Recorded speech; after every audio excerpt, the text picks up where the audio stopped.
आप सभी श्री कृष्ण भक्तों को नमस्कार। स्वागत है अनुकरणीय सनातन पर। आज मैं आपको गोपा अष्टमी के उपलक्ष्य में उसका महत्व, पूजा विधि और कथा सुनाने जा रही हूँ। आइए श्रवण करते हैं इसका महत्व। कार्तिक शुक्ल पक्ष अष्टमी तिथि को गोपा अष्टमी के रूप में मनाया जाता है। इस दिन भगवान श्री कृष्ण ने गौचारण लीला आरंभ की थी। गोपा अष्टमी की पूजा विधि इस प्रकार है। इस दिन बछड़े सहित गाय का पूजन करने का विधान है। इस दिन प्रातःकाल उठकर नित्य क्रम से निवृत्त हो स्नान करते हैं। प्रातःकाल ही गायों और उनके बछड़ों को भी स्नान कराया जाता है। गौ माता के अंगों में मेहंदी, रोली, हल्दी आदि से थापे लगाए जाते हैं। गायों को सजाया जाता है। प्रातःकाल ही धूप, दीप, पुष्प, अक्षत, रोली, गुड़, जलेबी, वस्त्र और जल से गौ माता की पूजा की जाती है और आरती उतारी जाती है। पूजन के बाद गौ ग्रास निकाला जाता है। गौ माता की परिक्रमा की जाती है। परिक्रमा के बाद गायों के साथ कुछ दूर तक चला जाता है उनको चराने के लिए।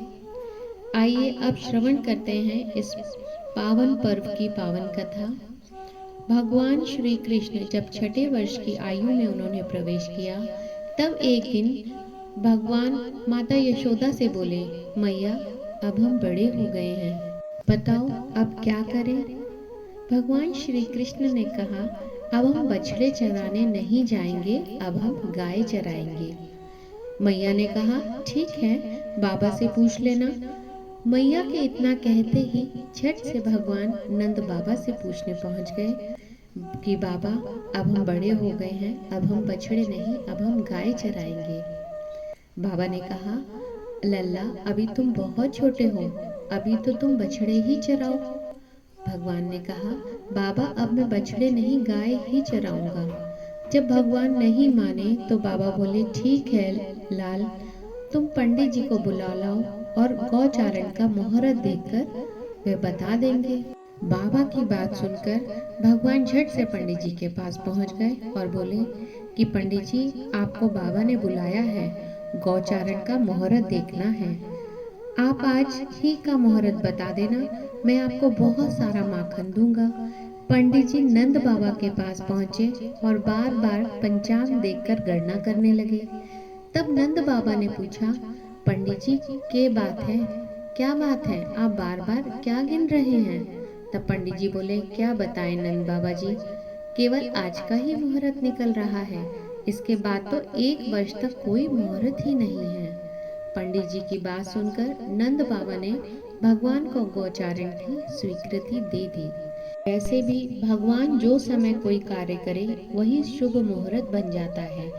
उसी दिन भगवान ने गौचारण आरंभ किया और वह शुभ तिथि थी कार्तिक मास में शुक्ल पक्ष की अष्टमी तिथि। भगवान के गौचारण आरंभ करने के कारण यह तिथि गोपाष्टमी कहलाई।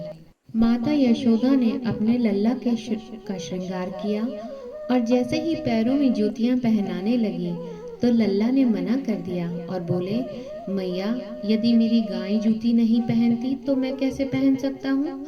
यदि पहना सकती हो तो उन सभी को भी जूतियां पहना दो। और भगवान जब तक वृंदावन में रहे, भगवान ने कभी पैरों में जूतियां नहीं पहनी। आगे आगे गाय और उनके पीछे पीछे बांसुरी बजाते भगवान के उनके पीछे बलराम और श्री कृष्ण के यश का गान करते हुए ग्वाल ग्वाल गोपाल इस प्रकार से विहार करते हुए भगवान ने उस वन में प्रवेश किया। तब से भगवान की गौचारण लीला का आरंभ हुआ। जब भगवान श्री कृष्ण गौएं चराते हुए वृंदावन जाते, तब उनके चरणों से वृंदावन की भूमि अत्यंत पावन हो जाती। वह वन गायों के लिए हरी भरी घास से युक्त और रंग बिरंगे पुष्पों की देव प्रचुरता बनी रहती।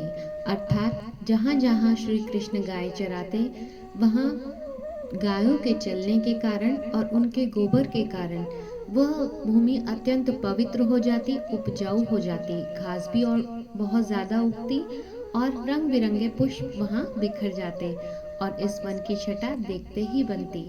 सभी बोले श्री कृष्ण भगवान की जय, बाल गोपाल की जय।